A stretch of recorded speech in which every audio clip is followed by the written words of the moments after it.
What happens when the monster everyone runs from is searching for the one person who was taught to fear him most? When the girl they discarded becomes the very weapon they created him to be. This is a story about broken bonds, dangerous truths, and a love that refused to die even when the universe tried to kill it. Hey beautiful souls! Welcome back to the channel. Where are you watching from today? Drop your location in the comments. If you haven't subscribed yet, hit that button because trust me, you don't want to miss where this story goes. Now, let's dive in. The bond broke at 3:47 a.m. on a Tuesday, and Cassian Nightshade felt it like a blade dragged across his soul. He was 300 miles away, standing in a Montana rainstorm, when the golden thread that had hummed in his chest for exactly 6 hours and 13 minutes simply severed. Not frayed. Not faded. Cut. Deliberately. Surgically. The way you'd amputate a limb to save a life. Except no one had saved anything. Cassian stood frozen as rain hammered his shoulders, his claws extending involuntarily, tearing through his palms. Blood mixed with water at his feet. Around him, the forest held its breath. Even the trees knew what he was. What he could do. She's gone, his wolf howled. Dead. She has to be dead. That's the only way. No. Cassian's voice cut through the storm, rough and certain. She's alive. He'd felt death before. When his father's bond to his mother shattered the night she was killed by hunters, Cassian had been 7 years old, sleeping 2 rooms away. He'd woken to his father's screams, felt the emptiness that death left behind, a void, an absence so complete it became its own presence. This wasn't that. This was violence. This was choice. This was someone taking a saw to something sacred and cutting until it bled out. They killed it, he whispered, understanding flooding him with a rage so pure it felt like clarity. They killed our bond. But not her. Never her. Thunder cracked overhead like the sky was breaking in half, and Cassian lifted his face to it, let the rain wash the blood from his hands. His eyes, one silver, one gold, the mark of his cursed bloodline, reflected the lightning. They called him the severer. The bondbreaker. The alpha who could unmake what the moon goddess herself had created. Packs told stories about him to scare their young into obedience. Behave, or Cassian Nightshade will come and tear your family apart. What they didn't know, what no one knew, was that Cassian had never chosen to break a single bond. It simply happened. When he was near mated pairs, if their bond was rotted, built on lies, force, abuse, desperation, his presence made it visible. Made it vulnerable. And if he touched them, even accidentally, those twisted bonds would snap like dried kindling. He'd broken 43 bonds by the time he turned 25. He hadn't wanted to break any of them. But 6 hours ago, standing in the forbidden tree line at the edge of Silvercrest Pack territory, watching their Moonrise Ceremony from the shadows like the monster they'd made him, Cassian had felt something impossible. His bond. His mate. A girl with dark tangled hair and hunched shoulders, standing at the edge of the ceremony circle like she was trying to disappear. Wolfless, his senses told him. 18, maybe 19. Wearing an oversized sweater that swallowed her frame, her eyes darting nervously toward the tree line. Toward him. And then, oh God, then, her head had snapped up. Her eyes, huge and dark and terrified, had locked directly onto his hiding spot. Through 100 yards of darkness and forest, she had found him. The bond had slammed into place between them with enough force to drive him to his knees. Golden. Radiant. Perfect. Everything the stories promised and more. He'd felt her shock, her terror, her desperate, aching loneliness, and underneath it all, something else. Something that felt like coming home after an eternity of wandering. Mine, his wolf had whispered with reverence. Ours. Finally. She's finally here. Cassian had watched her stumble backward, watched her family surround her, a hard-faced man who must be her father, an elegant woman with cold eyes, a younger brother whose expression flickered between pity and disgust. He'd watched them drag her away from the ceremony. And he'd known, with sick certainty, exactly what they were going to do.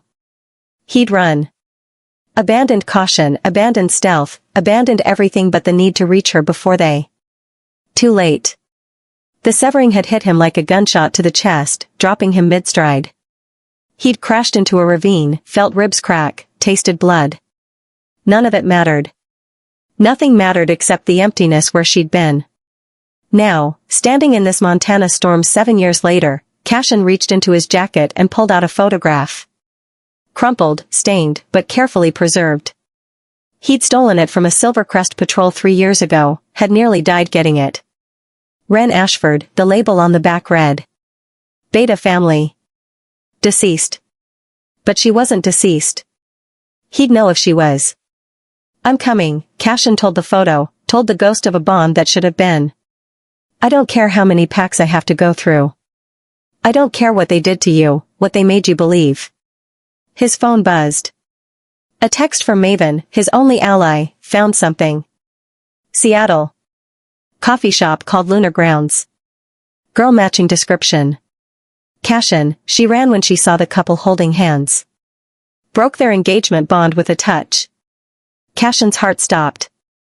Then started again, wilder than before. No. No, that's impossible. Unless the severing did something to her, he breathed. Unless she. He didn't finish the thought. Didn't need to. 7 years of searching. 7 years of following whispers and rumors and reports of broken bonds in human cities. 7 years of being called monster while hunting for the one person who might understand what it meant to be both curse and cure. Cassian was already moving, already running toward his truck, toward Seattle, toward her. Behind him, the storm raged on. Ahead, everything he'd ever wanted waited, if she didn't run from him first. Wren Ashford had become an expert at invisibility. She lived in a studio apartment on Seattle's forgotten east side, where the rent was cheap because the building creaked and the neighbors minded their business. She worked the early morning shift at Lunar Grounds, ironic name, she knew, because fewer customers meant fewer chances of accidental contact. Fewer chances of breaking something irreplaceable. Her apartment reflected 7 years of practiced emptiness, a mattress on the floor, blackout curtains perpetually drawn, a mini fridge stocked with basics. No photographs. No plants. Nothing that required connection or care. The only indulgence was books, stacks of them, fantasy novels where monsters got happy endings and broken things were mended. She knew better than to believe in that kind of magic. It was 5:47 a.m. when Wren's alarm buzzed. She woke already tense, a familiar knot of anxiety lodged beneath her ribs. The same nightmare had plagued her, golden eyes watching from a tree lean, a pulse so intense it felt like dying and being born simultaneously, then her mother's voice, cold and final. You'll thank us for this one day, Wren. We're saving you from becoming his victim. The ritual had taken 3 hours. They'd bound her to a stone altar in the family's basement, used silver knives and ancient words, forced her to drink something bitter that burned going down. Her father had held her hand, tears streaming down his face, while her mother carved symbols into her skin. The bond must be severed before it fully forms, the pack's elder had intoned. Before the curse-marked Alpha can claim her. Before he uses her to destroy us all. Wren had screamed until her voice gave out. The pain of the severing had been indescribable, like having her soul ripped out through her chest. But worse than the pain was the emptiness after.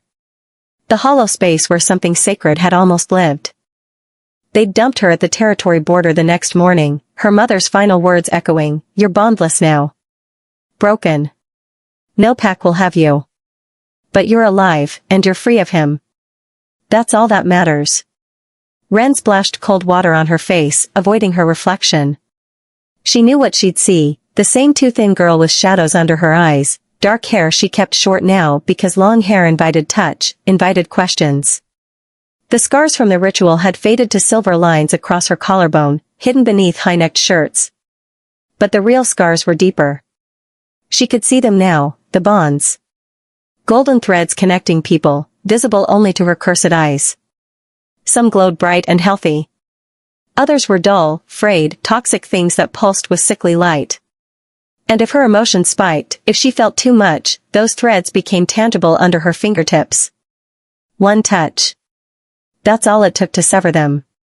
Just like him, the bitter voice in her head whispered. They were right. You became exactly what they feared. Stop, Wren told her reflection firmly. This was the bargain she'd made with herself. She could hate what she'd become, but she couldn't let it paralyze her. Survival meant moving forward, even when forward felt impossible. She dressed in her usual uniform, black jeans, black turtleneck, coffee-stained apron. Armor against the world. The walk to lunar grounds took 15 minutes through pre-dawn Seattle. Wren kept her head down, hands shoved deep in her jacket pockets, earbuds in even though she wasn't playing music. Just another invisible girl in a city full of them. The coffee shop was blessedly empty when she arrived. Marcus, her manager, was a sweet older human who never asked invasive questions and paid her under the table, no questions asked. He'd found her 3 years ago, shaking and hollow-eyed after she'd accidentally broken a couple's bond on a crowded bus, and instead of calling the police when she'd run, he'd offered her a job. "You look like you've got ghosts chasing you," he'd said gently. "This place has seen enough lost souls. One more won't hurt." She'd been there ever since. "Morning, Wren," Marcus called from the back office. "Slow day predicted. Should be easy." "Thanks, Marcus." Her voice came out rough from disuse. She didn't talk much anymore. The morning routine was meditative, grinding beans, wiping counters, arranging pastries. Predictable. Safe. She could lose herself in the mechanical repetition, let her mind drift anywhere but the past. But today felt different. Wren's skin prickled with awareness as she worked, like static electricity building before a storm. Her wolf, the one she'd thought dead, the one that had never emerged, stirred restlessly beneath her skin for the first time in years. "Something's coming," it whispered. "Someone." "You're being paranoid," Wren muttered, but her hands shook as she poured milk. The bell above the door chimed. A woman entered, striking, with silver-streaked black hair and knowing eyes.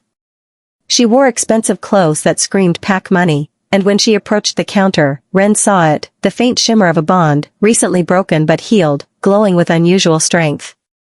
"Coffee, black," the woman said, studying Wren with unnerving intensity. "And information." Wren's blood went cold. "We don't." "Relax. I'm Maven. I'm a friend." The woman slid a card across the counter. "Or I could be, if you'd stop running long enough to hear the truth." "I don't know what you're talking about." Wren's voice was steady, but her heart hammered. Maven leaned in, lowering her voice. 7 years ago, a girl felt a mate bond with the most feared alpha in North America. Her family severed it and told him she was dead. But she's not dead. She's here, hiding in plain sight, terrified of a power she doesn't understand. Wren's hands clenched on the counter. "Get out." "He's been looking for you, Wren.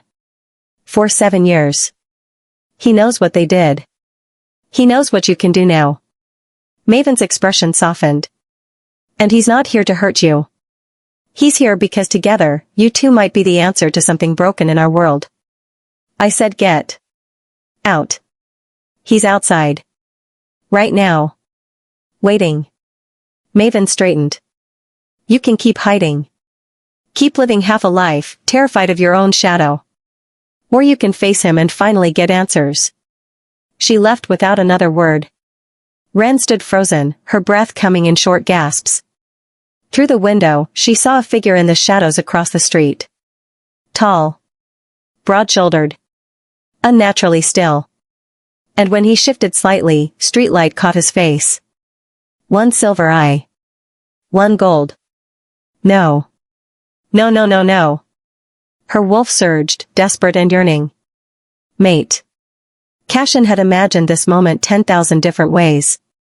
In some versions, she ran to him. In others, she attacked. In his darkest nightmares, she looked at him with the same fear every other wolf wore, like he was a plague, a curse, something to be destroyed. He hadn't prepared for her to simply stand there, frozen behind a coffee shop counter, looking like she might shatter. Even from across the street, he could see her clearly. 7 years had changed her, she was thinner, harder, carved down to survival's bare essentials. But gods, she was still her. Still the girl who'd looked at him from across a ceremony circle with terror and wonder warring in her eyes. Still his mate. Except now, according to Maven's reports, she carried the same curse he did. Cassian's hands flexed at his sides. He'd promised Maven he'd wait, let Wren come to him on her own terms. She's terrified, Maven had warned. You corner her, she'll bolt. Or worse, she might accidentally break every bond in a 3-block radius if she panics. So he waited. Stood in the shadows like the monster everyone believed he was, and waited for the girl they'd thrown away to decide his fate. Through the window, he watched her grip the counter like it was the only thing keeping her upright. Watched her chest heave with rapid breaths. Watched her shake her head, backing away from the window. She's going to run. The thought sent panic lancing through him. 7 years of searching, and he'd lose her again because he was too much, too dangerous, too. The coffee shop door burst open. Wren stood in the doorway, apron still on, hair wild, eyes blazing with something between fury and desperation. You, she choked out. You're supposed to be a story. A nightmare. Not real. Cassian stepped forward slowly, hands raised in surrender. I'm real.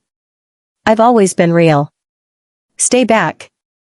Her voice cracked, and he saw it, golden threads suddenly visible around her, connecting passing strangers, early morning joggers, a couple walking their dog.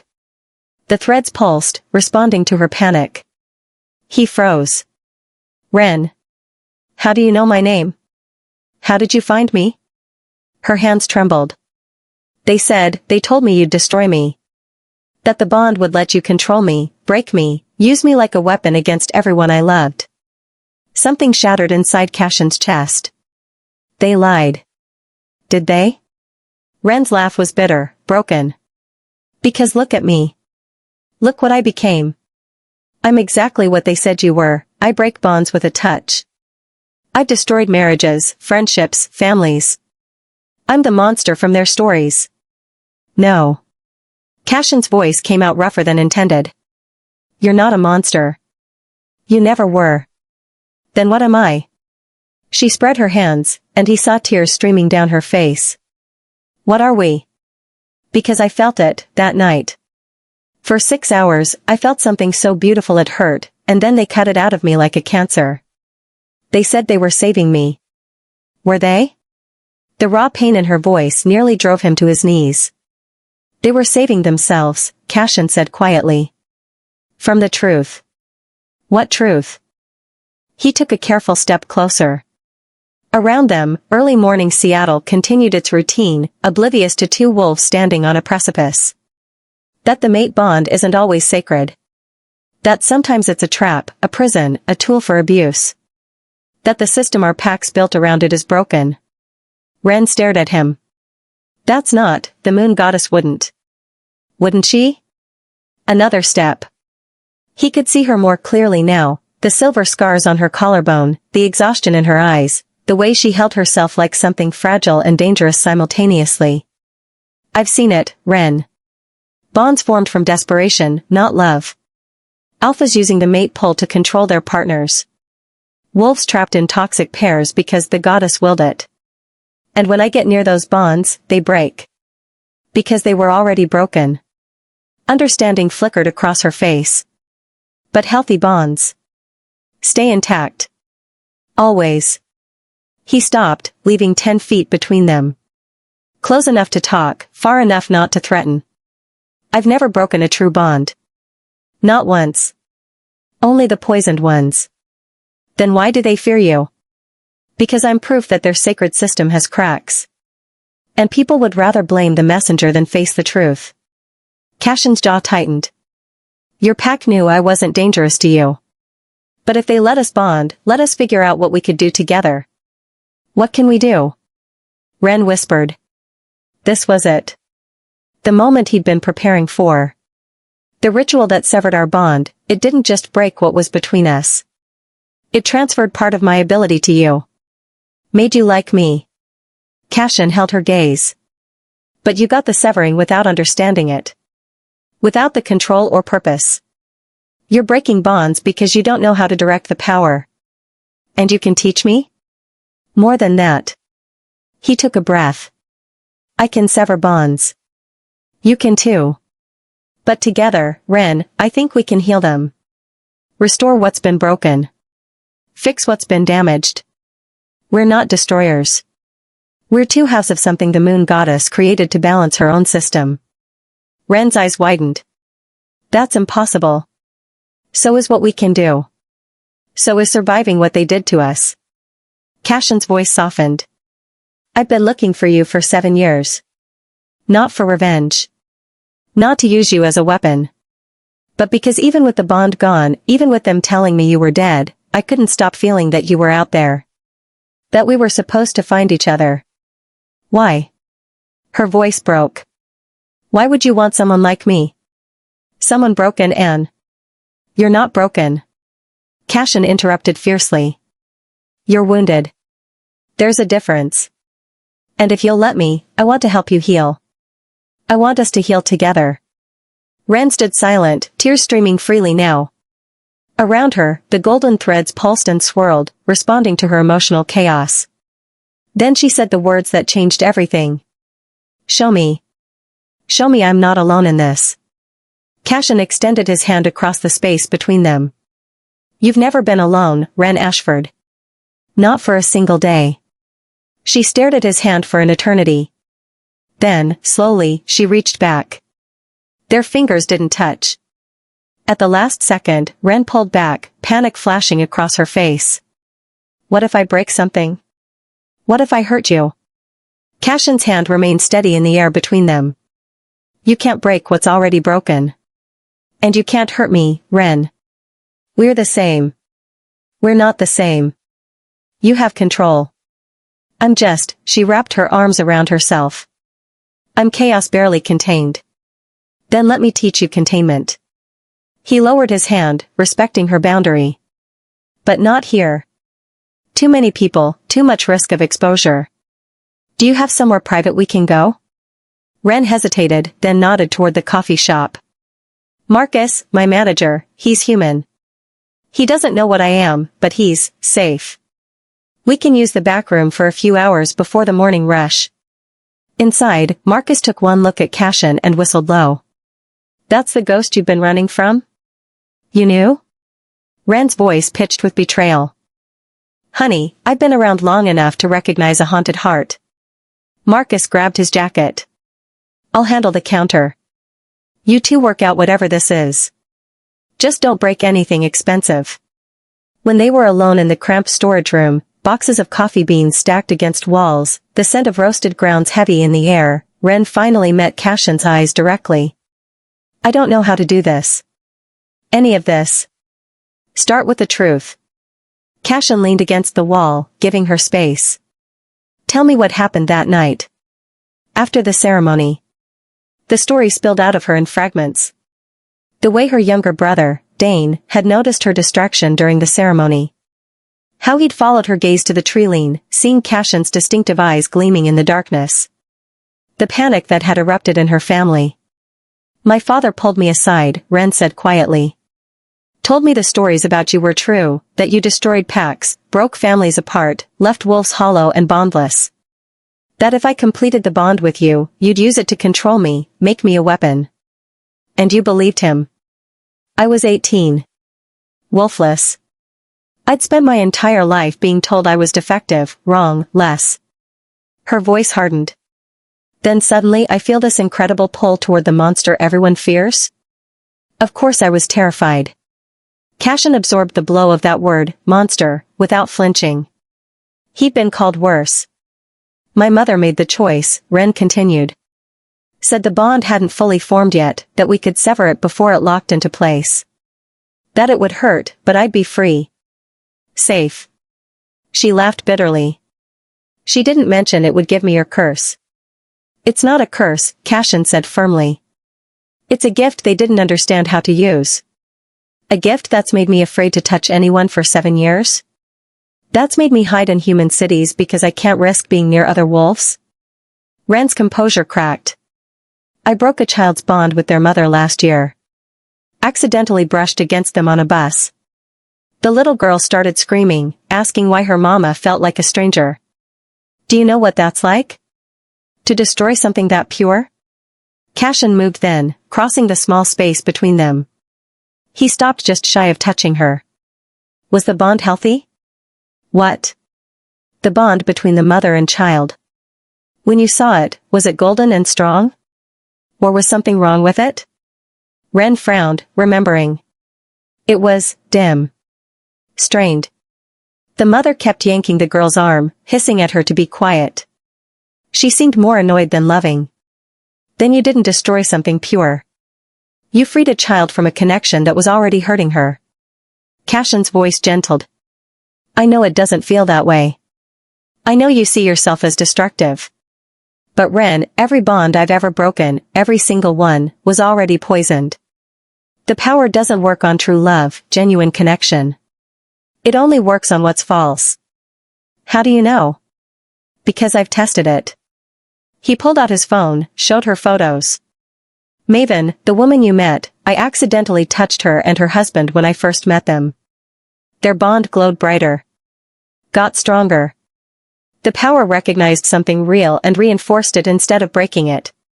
Wren stared at the images, her expression shifting from skepticism to wonder. I didn't know that was possible. Neither did I, until I stopped running and started experimenting. Cassian pocketed the phone. The packs want us to believe we're destructive because we threaten their control. But what if we're actually corrective? What if we're meant to protect wolves from toxic bonds, not create them?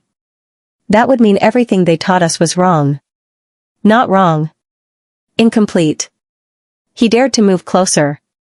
The mate bond is sacred when it's real.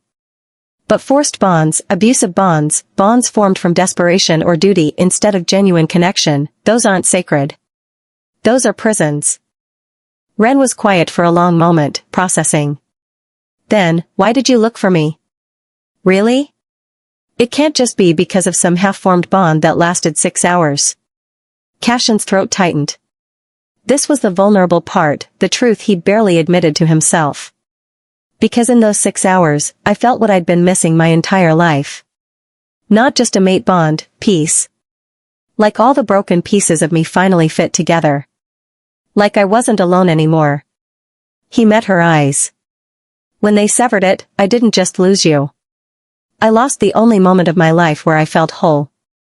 Wren's breath caught. Cassian. I'm not asking you to restore the bond, he said quickly. I'm not even sure we can. But I am asking you to let me teach you control. To show you that what we are isn't monstrous, it's necessary. And maybe, if we work together, we can figure out what we're really meant to do. She studied him for a long moment, and he saw the exact second she made her decision. Okay. Teach me. Relief flooded through him. We start with awareness. Show me, can you see the bonds right now? In this room? Wren closed her eyes, concentrated.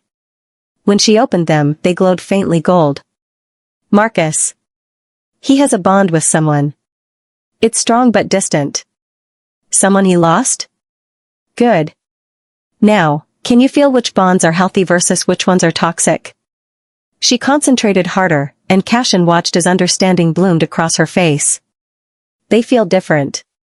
The healthy ones hum. The broken ones, they scrape. Like nails on glass. Exactly. He smiled, and it was the first genuine smile he'd worn in years. Now you're learning to listen. 3 weeks of training changed everything. Cassian rented a cabin outside Seattle, deep enough in the woods that they could work without witnesses. Every morning, Wren would finish her shift and meet him there, and they'd spend hours exploring the edges of their abilities. She learned to distinguish between bond types. Mate bonds glowed gold, parent-child bonds shimmered silver, friendships pulsed blue, pack bonds created intricate webs of amber light. She learned that toxic bonds felt wrong, acidic and sharp against her senses, like touching something rotten. And slowly, carefully, she learned control. Focus on the intent, Cassian instructed on day 12, as Wren practiced on a withered plant bond, the connection between a neglectful owner and their dying orchid. You're not destroying. You're releasing. There's a difference. Wren touched the thread delicately, and instead of snapping, it dissolved gently, like sugar in water. The plant seemed to sigh with relief. I did it, she whispered, awed. You did it, Cassian confirmed, pride warming his voice. But it wasn't just the training that changed things. It was the proximity. The conversations that stretched into evenings. The way Cassian made coffee exactly how she liked it without asking. The way Wren started smiling again, small and hesitant at first, then genuine. The way they gravitated toward each other without meaning to. On day 19, Wren asked the question that had been building between them, do you ever wish we could try? The bond? Cassian looked up from the maps he'd been studying, reports of broken bonds across the Pacific Northwest, patterns he was tracking. Try what? To restore it. Our bond. She wouldn't meet his eyes. You said that night we might be able to heal bonds, not just break them. Have you tried? On us? His heart stuttered. No. Why not? Because I won't risk hurting you again. Cassian's voice was raw. What they did to you, the ritual, the severing, it damaged something fundamental. If I tried to restore our bond and failed, or worse, if I made the damage worse. He shook his head. I won't do that to you. What if I want to try? The air between them crackled with possibility and danger. Wren. Every day I'm with you, I feel it, she interrupted, finally meeting his gaze. This pull. This sense of rightness that shouldn't exist because they cut out the bond. But it's there anyway. Doesn't that mean something? It meant everything. But Cassian had spent 7 years learning caution. It means we're compatible. That we work well together. It doesn't mean. The cabin door exploded inward. Cassian moved on instinct, shoving Wren behind him as 4 wolves in human form flooded the space. He recognized the scent immediately, Silvercrest Pack. Wren's family.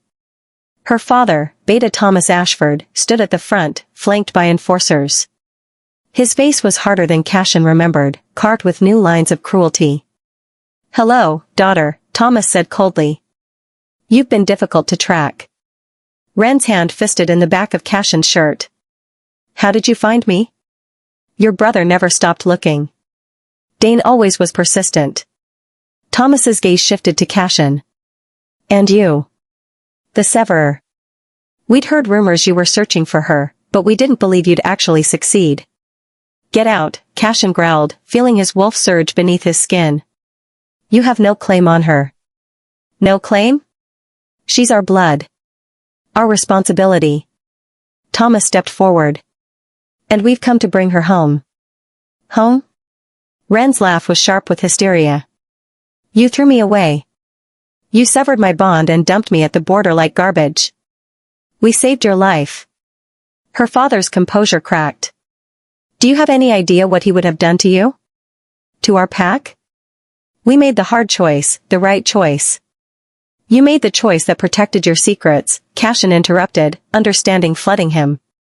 You couldn't let her bond with me because I would have seen it. Seen what you've been hiding. Thomas went very still. I don't know what you're talking about. Don't you? Cassian's smile was all teeth. 3 weeks ago, I touched your pack's territory. Felt the bonds there. Do you want to know what I found? Silence. Heavy and damning. Forced bonds. At least 12 of them. Wolves paired with approved mates by the alpha, not by genuine connection. Some of those wolves have been miserable for decades. Cassian's voice dropped to something dangerous. You severed Wren's bond to me not because I was a threat to her, but because I was a threat to your pack's power structure. You're insane, Thomas spat, but his eyes betrayed him. Wren's voice came out strangled, Dad. Tell me he's wrong. Your mother and I were a matched pair, Thomas said finally. Chosen by Alpha Killian to strengthen the Beta bloodline. It was an honor. A duty. Were you happy? Wren asked quietly. Her father didn't answer. Didn't need to. Oh gods, Wren whispered. You weren't. You've been trapped in a loveless bond for 40 years, and instead of freeing yourself, you've enforced the same system on others. It's tradition. It's structure. Without it, packs would fall to chaos. Without it, wolves would be free to find genuine love. Wren's power flared, and suddenly every bond in the room became visible, The forced connection between Thomas and his mate, thin and gray and pulsing with resentment. The enforcer's bonds to the pack, some strong, others fraying. And something else. A new thread, barely visible, shimmering between Wren and Cassian. Not the original bond. Something different. Something they'd been building without realizing it. Something chosen. Thomas saw it too. His face went pale. No. Absolutely not. We won't let you. You don't have a choice anymore, Cassian said softly. She's not yours to control. We'll expose you both, Thomas threatened. Tell every pack what you can do. They'll hunt you down, eliminate you before you can spread your poison. Then spread this too, Wren said, her voice steady despite her shaking hands. Tell them that their sacred bond system is flawed. That forced bonds exist. That wolves are suffering in silence because the system values control over happiness. You'll destroy everything, her father breathed. No, Wren corrected. We'll fix what's already broken. Thomas lunged. But Cassian was faster. He caught the beta's wrist, and the forced bond between Thomas and his mate became tangible under his touch, brittle, desperate, 40 years of quiet suffering crystallized into a single thread. I could break this, Cassian said quietly. Free you both from decades of misery. Would that make me a monster? Or a liberator? Thomas's eyes widened with something like hope and terror. Behind them, one of the enforcers spoke up, Beta Thomas. Maybe we should. Silence.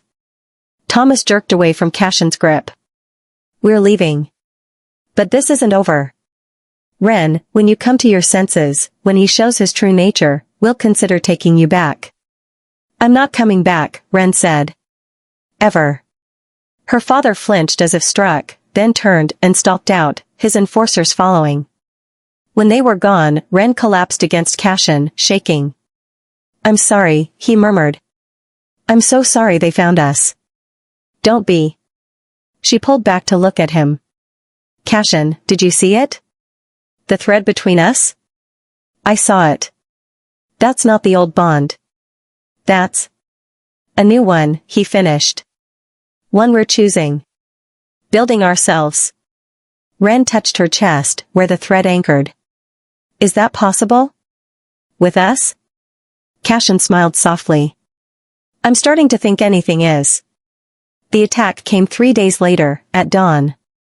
Wren woke to the sound of shattering glass and Cassian's roar of warning. She rolled off the couch, she'd fallen asleep reading while he kept watch, and hit the floor as bullets tore through the cabin walls. Not regular bullets. Silver. Wren, run. Cassian shifted mid-leap, his massive black wolf form crashing through the back door. But there were too many. Wolves poured from the tree-line, at least 20 of them, wearing the mixed scents of multiple packs. They'd formed a coalition. Against them. Wren stumbled outside just as Cassian went down under a coordinated assault. She felt it, the moment his control slipped, the moment his power lashed out defensively. Bonds snapped across the attacking force, and wolves held in confusion as pack connections dissolved, leaving them disoriented. But they didn't stop. They'd been prepared for this. Cassian. Wren tried to reach him, but hands grabbed her from behind. She recognized the scent, her brother, Dane. I'm sorry, Wren, he whispered against her ear. But you're coming home. She drove her elbow into his ribs, felt his grip loosen. Her power surged, uncontrolled, and the bond between Dane and his mate, recently formed, still fragile, flickered dangerously.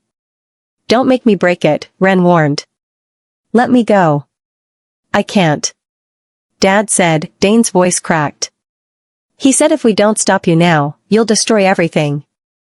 That you've been corrupted by the severer. His name is Cassian, and he's trying to help people. By breaking their bonds? By destroying families? By freeing wolves from toxic connections. Wren twisted, met her brother's eyes. Dane, please. You felt it when you met Sarah. That instant connection, that certainty. That's real. But how many wolves in our pack never got that? How many are trapped in bonds they never chose? Dane's grip faltered. I don't. An explosion of power sent them both flying.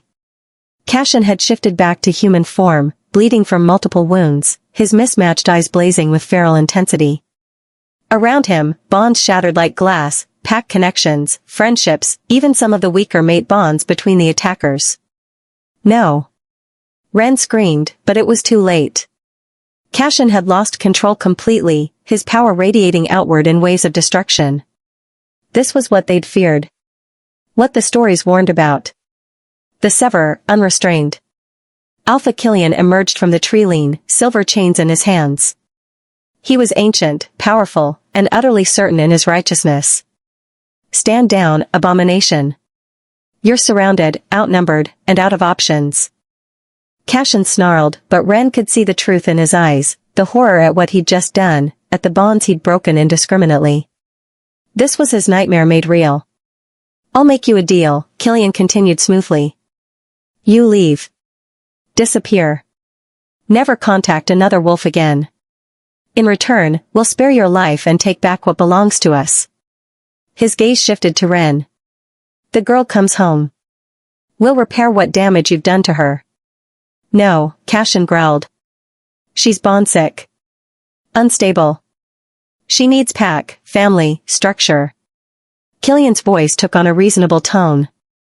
Surely you can see that continuing this path leads only to more destruction. You've already broken 24 bonds tonight. How many more wolves will you hurt before you accept what you are? Wren saw it happening, the doubt creeping into Cassian's expression, the self-loathing he'd been carrying for decades resurging. He looked at the wolves around them, some crying, some staring at their packmates like strangers, all of them victims of his uncontrolled power. Cassian, don't, Wren pleaded. Don't believe him. But Cassian's eyes were distant, destroyed. Maybe he's right. Maybe I am just destruction. You're not. Look at what I did. His voice broke. I couldn't control it. I broke bonds that weren't even toxic. I hurt innocent people because I was afraid of losing you. Then let me help you, Wren begged. Together, we can. Together, we're dangerous. Cassian's expression hardened into something terrible, resignation. I should never have found you. Never put you at risk. Don't you dare, Wren's voice shook with fury and heartbreak. Don't you dare give up on us now. Cassian stepped forward, chains ready. It's over, Severer. Accept it with dignity. Cassian met Wren's eyes one last time, and she saw everything there, love, regret, desperate longing, and the absolute certainty that he was doing this to protect her. I'm sorry, he whispered. Then, to Cassian, I'll go. But you leave her alone. Completely. No more rituals, no more control. She's free. Agreed, Cassian said too quickly. Wren lunged forward, but Dane caught her again, holding tight even as she struggled. Cassian, no. They're lying. They'll never let me be free. It's better this way. Cassian's voice was flat, dead. You'll be safe. With your pack. Where you belong. I belong with you. But he was already turning away, already letting them bind him with silver chains. Already sacrificing himself because he believed, because they'd convinced him, that he was the monster from the stories. Wren's power exploded. Every bond within 100 yards became visible, blazing like golden fire. She saw them all, the toxic ones, the forced ones, the real ones, and the barely formed thread connecting her to Cassian, the chosen bond they'd been building. She reached for it desperately, trying to strengthen it, trying to use it to reach him. But Cassian was faster. He slapped something cold and metal around her neck, a silver collar, inscribed with ancient symbols. Wren's power cut off instantly. The bonds disappeared from her vision. Everything went dark and muffled, like being underwater. Silver suppressor, Cassian explained calmly as Wren collapsed. We developed them specifically for wolves like you. You'll wear it until we're certain you're no longer a threat. Through blurring vision, Wren watched them drag Cassian away. Watched him look back once, his expression empty of everything except pain. No, she whispered. Please, no. Dane lifted her gently. Let's go home, sis. It's over. But as consciousness faded, Wren felt something, a pulse through the chosen bond, weak but persistent. Cassian's final message, I love you. I'm sorry. Survive. Then nothing. Wren woke in her childhood bedroom. The walls were still painted pale blue. Her old books lined the shelves. Someone had even put fresh flowers on the nightstand, lilacs, her mother's favorite, not hers. The silver collar remained locked around her throat, cold and suffocating. 3 days. That's how long she'd been back, according to the calendar on the wall. 3 days of forced meals, of her mother's false smiles, of pack members watching her like she might explode. 3 days of silence from Cassian. The chosen bond between them was still there, she could feel it like a phantom limb, muted by the collar but not destroyed. It pulsed weakly, telling her he was alive. Distant, but alive. That was the only thing keeping her breathing. You need to eat. Her mother, Elena, stood in the doorway with a tray.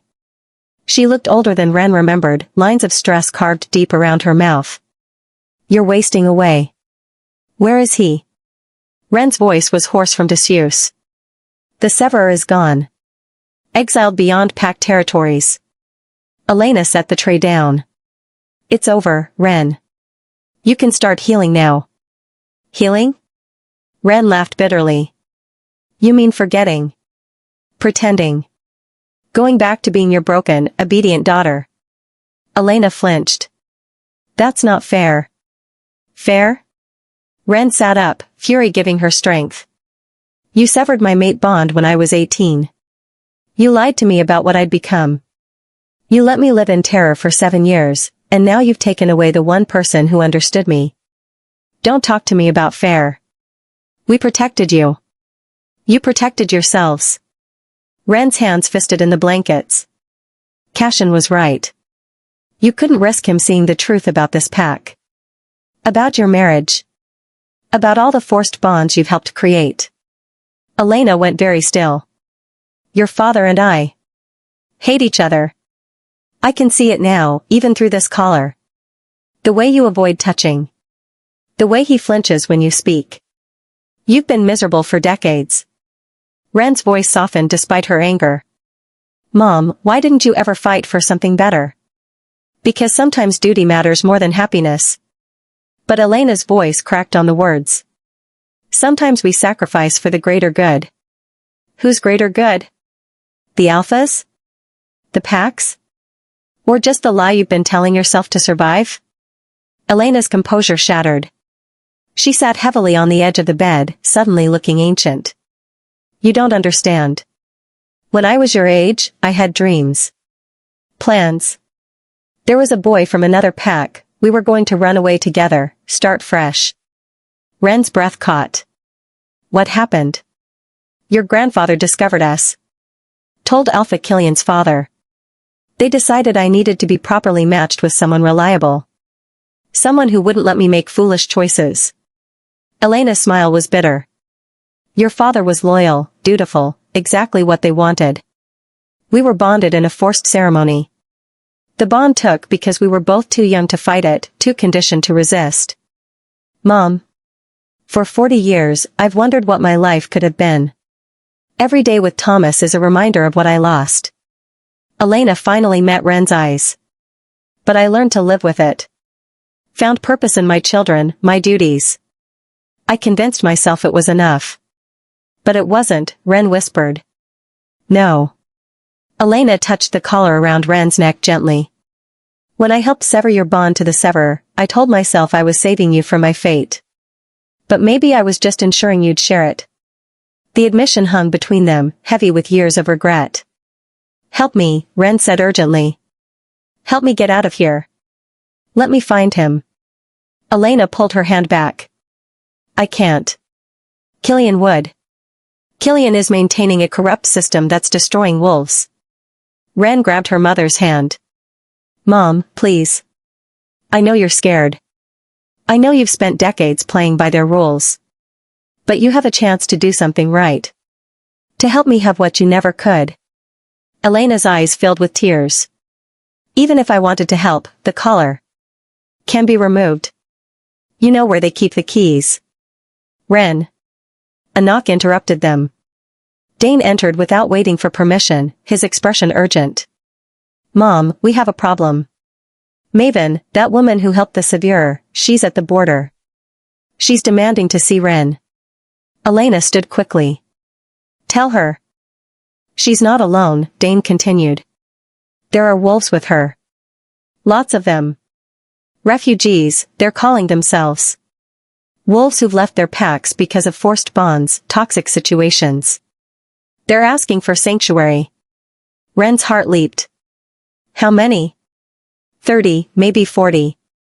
And more arriving. Dane looked shaken. "They're saying the sever freed them before he was exiled. That he broke their forced bonds and told them to come here, to Silvercrest, and demand the truth." Understanding crashed through Wren. "He's exposing you.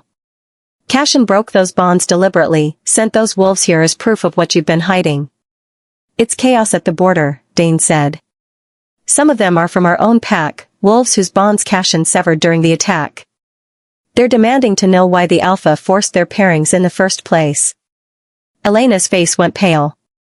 "Killian will kill them. He'll kill all of them before he admits. Then we have to stop him." Wren stood, swaying slightly. "Dane, where's Dad?" "With Killian. They're planning to disperse the refugees by force. We're running out of time." Wren turned to her mother. "Please. If you ever loved me, if you ever wanted better for me than you had for yourself, help me now." Elena stared at her daughter for a long moment. Wren could see the war playing out behind her eyes, decades of obedience versus one chance at redemption. Finally, Elena reached into her pocket and pulled out a small silver key. "Your father will never forgive me for this," she whispered, unlocking the collar. The moment it came off, Wren gasped as her power flooded back. The bonds around her blazed into visibility, her mother's toxic connection to her father, frayed and gray. Dane's bond to Sarah, golden and strong. And far away, so far but growing stronger, the chosen bond between her and Cassian pulsed with renewed life. He felt her awakening. She knew it. "I'm coming," she sent through the bond. "Hold on." The answer came back immediately, "I never stopped waiting." Wren looked at her mother, at Dane, at the family she'd lost 7 years ago. "I need to reach those refugees. I need to show everyone what's really happening in this pack." "You'll need help," Dane said quietly. When Wren looked at him in surprise, he shrugged. "Sarah and I, we have what you and Cassian have. Real. Chosen. I can't let them destroy that for others." Elena straightened her shoulders, looking more alive than Wren had seen in years. "Then we'd better move quickly. Before Killian realizes what we're doing." For the first time in 3 days, Wren smiled. "Let's go free some wolves." The scene at the border was chaos incarnate.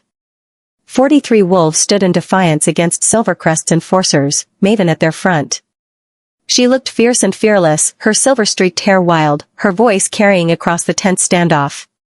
"We're not leaving until you answer for what you've done," she shouted at Alpha Killian, who stood rigid with barely contained fury.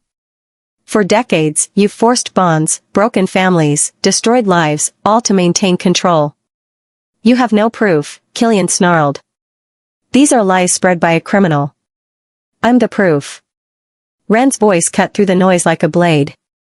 Every head turned as she emerged from the forest, flanked by Elena and Dane. The shock on Killian's face was immensely satisfying. "Wren," her father breathed, stepping forward. "What are you?" "The collar is gone. Along with my obedience." Wren walked steadily toward the gathered wolves, her power blazing. Every bond in the territory became visible to her, a complex web of connections, and gods, so many of them were wrong. Gray, frayed, pulsing with resentment and duty instead of love. She stopped in the center of the clearing, between the refugees and her pack, and let everyone see what she saw. "Look," she commanded, and somehow her power expanded, making the bonds visible to every wolf present. Gasps rippled through the crowd as healthy golden connections contrasted sharply against the sickly gray ones. "This is the truth Killian has been hiding. This is what the sever, what Cassian Nightshade, has been trying to show you." "Parlor tricks," Killian spat, but his voice lacked conviction. Too many wolves were staring at their own bonds with dawning horror. Is your bond to your mate a parlor trick, Alpha? Wren asked quietly. She pointed to the thin, brittle connection between Cassian and his Luna, who stood apart from him, her face carefully blank. 47 years. Matched by your father because Luna Catherine came from a powerful bloodline. Tell me, did either of you choose this? Or was it chosen for you? Catherine's mask cracked. Wren, don't. She deserves to know the truth, Wren continued. Everyone does. My parents' bond? Forced. Beta Marcus and his mate? Forced. At least 16 pairs in this pack alone were deliberately matched by alphas who valued power over happiness. It's tradition. Cassian roared. It's how we maintain strong bloodlines, stable packs. It's slavery, Maven interrupted. Dressed up in sacred language and justified by tradition, but slavery nonetheless. Cassian didn't break bonds randomly. He broke chains. A wolf from the refugee group stepped forward, a woman Wren recognized from the cabin attack. I was paired with the head enforcer when I was 19. He was 45. I tried to refuse, but the Alpha commanded the bond ceremony anyway. For 15 years, I endured a connection that felt like poison in my veins. She looked at Wren with tears streaming. When the sever touched me during the fight, when that bond snapped, it was the first time I could breathe in 15 years. More wolves stepped forward, sharing similar stories. Forced pairings. Abusive bonds. Connections that had become prisons. Each testimony struck like a hammer blow against Cassian's authority. Enough. Thomas moved to stand beside Cassian. You're all ungrateful, short-sighted, this system has protected us for generations. It's protected your power, Elena said quietly, stepping forward to face her mate. But it's destroyed our humanity. Thomas stared at his wife, shocked. Elena. I've hated you for 40 years, Elena said, and the clearing went silent. Not because you're a bad man, Thomas. But because every day with you reminds me of the life I was denied. The love I could have had. We were forced together, and we've both been miserable ever since. You never said. Because I was taught not to. Taught that duty mattered more than happiness. That the bond was sacred even when it felt like dying. Elena's voice strengthened. But I won't let my daughter suffer the same fate. I won't let any wolf suffer it anymore. Thomas looked gutted, but there was something else in his eyes, relief. As if a truth he'd been avoiding for decades had finally been spoken. Cassian's composure was fracturing.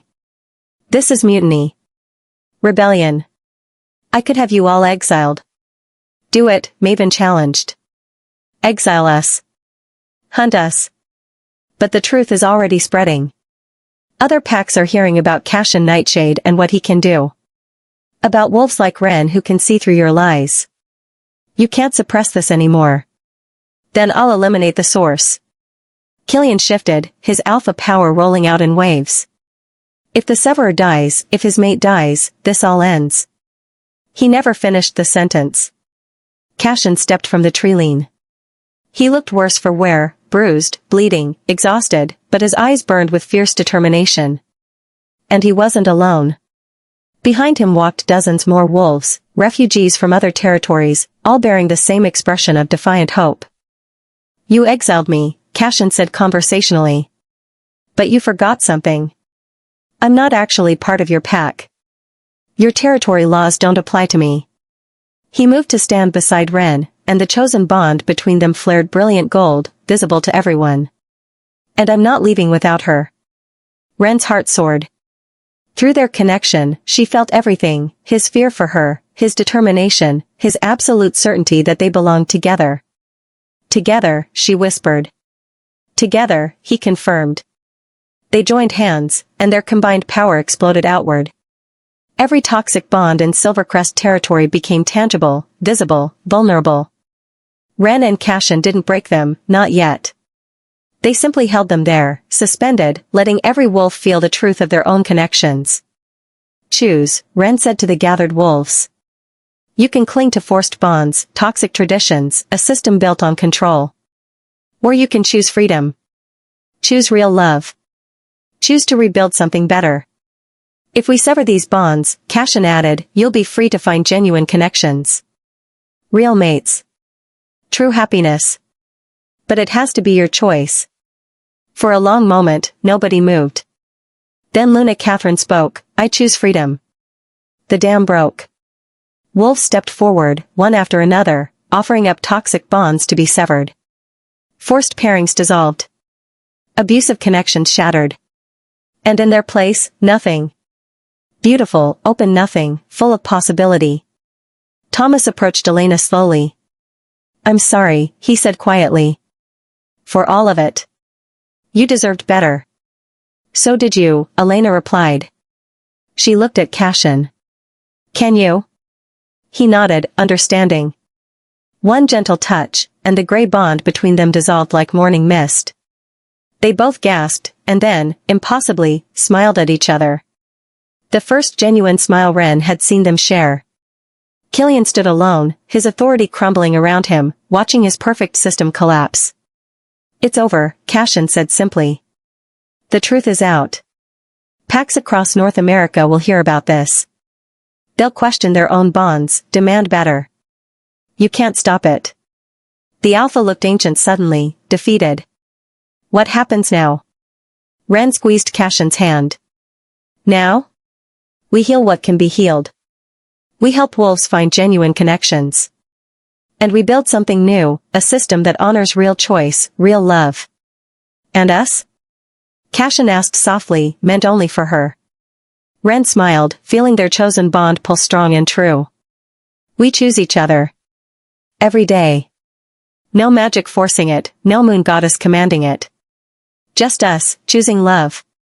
Cassian kissed her then, deep and desperate and full of promise, and the chosen bond between them blazed like sunlight. Around them, wolves cheered, refugees and pack members alike, united in hope for the first time. The revolution had begun. 6 months later, the world looked different. Wren stood on the porch of their new cabin, larger than the first, built with help from the community they'd formed, and watched the sun rise over what they'd started calling Haven.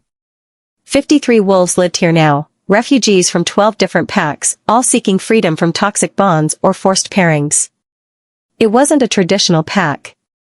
There was no alpha, no hierarchy built on dominance.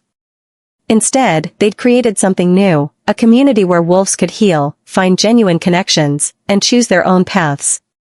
Morning, beautiful. Cassian's arms wrapped around her from behind, his chin resting on her shoulder. The chosen bond between them hummed contentedly, stronger every day. They still hadn't attempted to restore the original mate bond, and had discovered they didn't need to. What they'd built themselves was more powerful than anything the moon goddess could have forged. Maven's bringing another group today, Wren said, leaning into his warmth. 7 wolves from the Cascade Pack. Their alpha was forcing matches based on bloodline purity. How many is that this month? 42. Wren turned in his arms. Cassian, we're running out of space. And Maven says there are hundreds more who want to come, who've heard about what we're doing. He smiled, tucking a strand of hair behind her ear. Then we expand. Build more cabins. Maybe establish satellite communities in other territories. His expression grew serious. The movement is spreading faster than we imagined. 3 alphas have voluntarily dissolved forced bonds in their packs. 2 more have stepped down entirely, letting their packs restructure without mandatory hierarchy. And 12 alphas have declared us enemies and sworn to hunt us down, Wren reminded him. There's that too. Cassian kissed her forehead. But we've got allies now. Maven, your brother, even some of the traditionalists who've realized the system was hurting their own children. Wren thought about Dane and Sarah, who'd visited last week with news that Sarah was pregnant. The joy in their bond had been brilliant, untainted by force or duty. That's what every wolf deserved. Your mother asked if she could visit next month, Cassian mentioned carefully. Elena's relationship with Wren was still healing, still complicated, but they were trying. What about my father? He's finding himself, apparently. Maven says he's been traveling, helping other wolves who want to leave forced bonds. Says he's trying to atone. Cassian's voice softened. People can change, Wren. If they want it badly enough. She nodded, feeling the truth of it. They'd all changed, were still changing. The girl who'd hidden in a coffee shop, terrified of her own power, felt like a distant memory. Now Wren taught others with similar abilities, helped them understand that their power wasn't a curse but a tool for liberation. Ready for today? Cassian asked. Today was significant. They were holding their first community ceremony, not a traditional bonding ritual, but a celebration of chosen connections. 3 couples who'd found genuine love after having forced bonds severed wanted to publicly declare their commitment to each other. More than ready, Wren said. By sunset, Haven was transformed. Lights strung between trees, tables laden with food, wolves from a dozen territories mingling freely. There was laughter here, genuine joy, things Wren had rarely seen in traditional pack gatherings where politics and hierarchy strangled spontaneity. Maven found her as the ceremony began. You two did this, she said, gesturing to the gathered crowd. 6 months ago, most of these wolves were trapped in misery. Now look at them. We just showed them another way was possible, Wren replied. They did the hard work themselves. Don't undersell it. You're revolutionaries, whether you meant to be or not. Maven's expression grew thoughtful. I've been getting inquiries from the Council of Alphas. Some want you executed. But others, the younger ones, the more progressive ones, they want to meet with you. Talk about implementing reforms across pack territories. Cassian appeared beside Wren, having heard the last part. Do you think they're serious? Or is it a trap? Probably both, Maven admitted. But the conversation is happening. That's what matters. You've forced them to confront uncomfortable truths. Even if they don't like it, they can't ignore it anymore. The ceremony began with the first couple, Jacob and Maria, who'd both escaped abusive forced bonds. They stood hand in hand, speaking vows they'd written themselves, promising choice and freedom and love renewed daily. No magic compelled them. No ancient ritual bound them against their will. Just 2 people choosing each other, witnessed by a community that celebrated that choice. Wren felt tears prick her eyes. Hey, Cassian whispered, wiping them gently. What's wrong? Nothing's wrong. Everything's right. She looked up at him. 7 years ago, I felt a bond snap into place and thought my life was over. Now I'm standing here, free, surrounded by people who chose to be here, with you beside me. It feels impossible. The best things usually do. Cassian's mismatched eyes, silver and gold, once marks of a curse, now symbols of hope, held hers. I have something for you. He pulled a small box from his pocket. Inside was a ring, simple, elegant, carved from wood and inlaid with silver. It's not a bond, Cassian said softly. It's not magic or destiny or anything forced. It's just me, asking if you'll choose me. Every day. For as long as we both want this. Wren's breath caught. Is this a proposal? Yes. Very human, very traditional, and completely optional. His smile was nervous, vulnerable in a way that made her heart ache. No pressure. No cosmic force compelling you. Just a question, Wren Ashford, will you marry me? She laughed through tears, nodding frantically. Yes. Yes, absolutely yes. The ring slid onto her finger perfectly, and their chosen bond blazed with joy. Around them, wolves cheered and howled, the sound echoing through Haven and beyond, carrying hope into the night. Later, as the celebration wound down and stars emerged overhead, Wren and Cassian stood together at the edge of their territory, looking toward the future. We're going to face more challenges, Cassian said. More alphas who want us dead. More wolves trapped in bad situations. This work isn't finished. No, Wren agreed. But we're not alone anymore. And every wolf we help, every bond we free, every person who chooses love instead of duty, that's a victory. What do you think happens next? Wren considered, feeling the web of chosen bonds throughout Haven, sensing the strength of their community.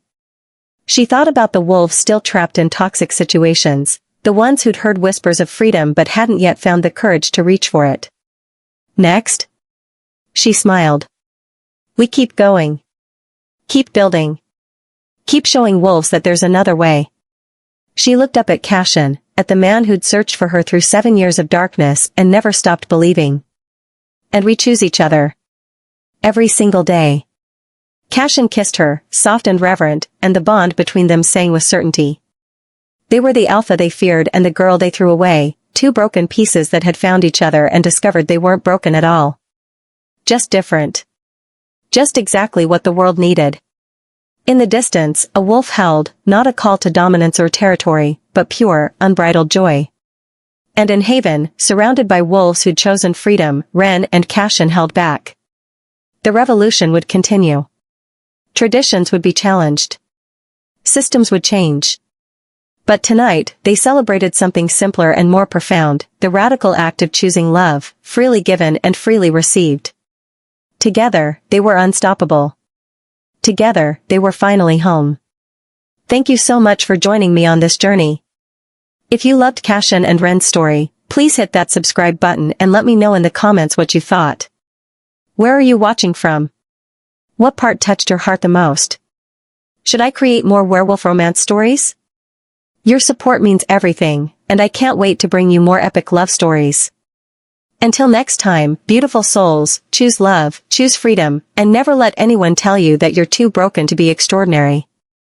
You're perfect exactly as you are.